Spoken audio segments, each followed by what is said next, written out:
Tonight, an inquest delivers its findings into the 2024 stabbing attack at Bondi Junction, acknowledging that grief still remains. A strike on Ukraine's capital hours before negotiators meet for the second day of peace talks. A major nuclear treaty on arms ends tonight, creating unease in the international community. And the Moguls duo sharing the honour of carrying the Aussie flag at the Winter Olympics opening ceremony. I'm Daniel Pizarro, this is SBS World News.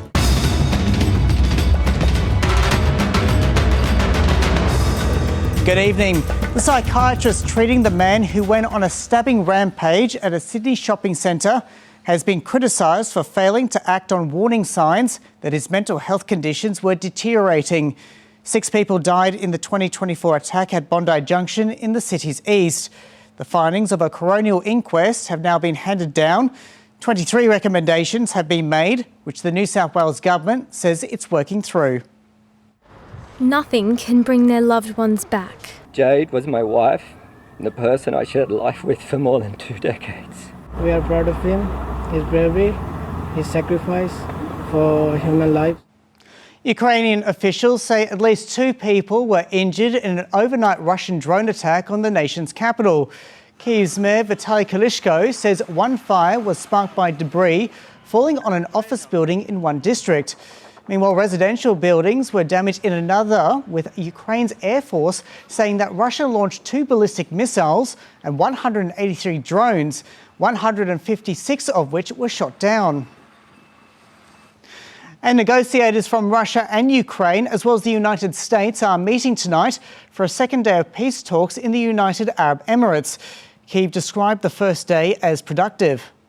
For 5.5 hours, Ukrainian officials, Russian military intelligence figures, and the American delegation led by Special Envoy Steve Witkoff and Jared Kushner, President Trump's son-in-law, met for what they described as substantive and productive talks. No detail yet on what was discussed in Abu Dhabi, but in Washington, the US Secretary of State had some news. You look at the checklist of open items that existed at this time last year and the checklist of open items that remain now in terms of reaching a peace agreement.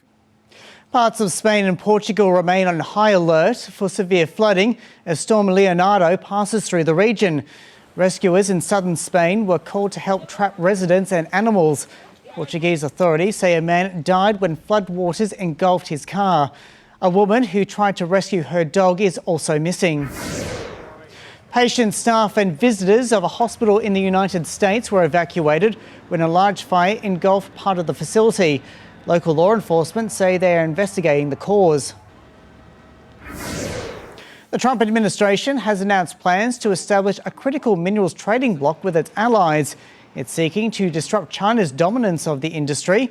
Representatives from over 50 countries were at the first critical minerals ministerial event in Washington, D.C., including from Australia, Japan, Singapore and South Korea. While China was not publicly mentioned by name, its foreign ministry says open trade is in the common interest of all countries. And Beijing has rejected US calls to join a new nuclear agreement with the decades-old US-Russia arms pact known as New START expiring tonight. That means no formal limits on the world's 2 largest atomic arsenals, sparking fears of a new arms race that could include China. Catalina Flores explains. For more than half a century, nuclear weapons control pacts between the world's 2 biggest nuclear powers have been in place, limiting the number of Russian and American strategic warheads. But soon, no longer. Still to come on the late news, improving life after cancer, a world first. Research facility opens in Australia.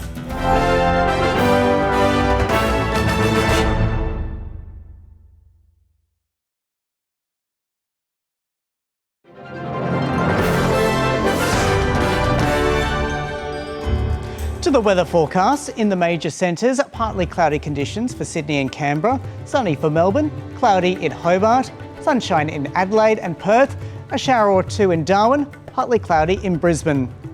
Looking further afield, showers in Port Vila, thunder in Nadi.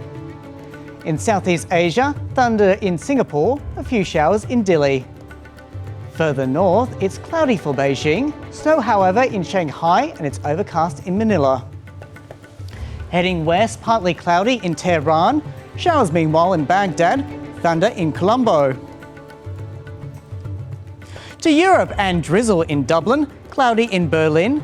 Fine for Moscow, and snow in Kyiv. In Africa, partly cloudy in Algiers. Fine in Cairo and Johannesburg.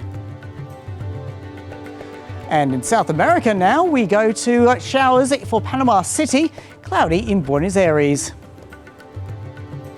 Finally for North America, fine in LA, snowy in Chicago, sunny in Mexico City.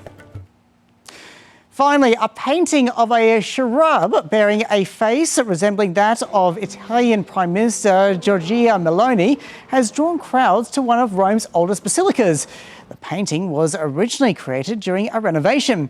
In 2023, the artwork was damaged, then re-emerged, bearing a striking resemblance to Meloni.